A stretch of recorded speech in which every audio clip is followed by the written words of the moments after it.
So I thought I would read you all a little bit of the book that I've been working on.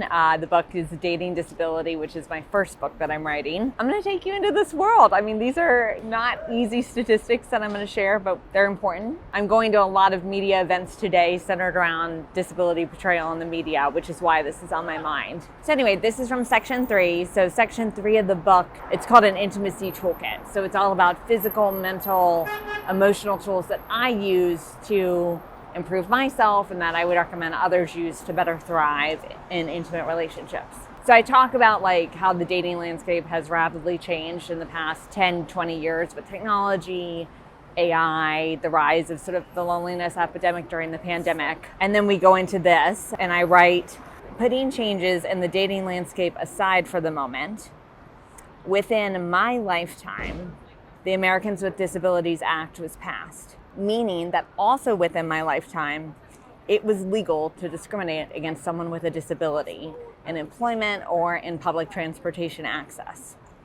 Similarly, within my lifetime, a woman could, for the first time, secure a business loan for herself without a male cosigner. So these two legal changes happened in the late 1980s and 1990s, and yet our reality and discourse today in 2024 still does not really echo the spirit of those laws. And if you consider statements that I received in my 20s and 30s, like, you'll never get married because no one marries a person with a disability, or I tell you to rent a car and drive up the coast while you're on vacation, but I know you can't. Statements like those are entirely emblematic of the progress we still have to make.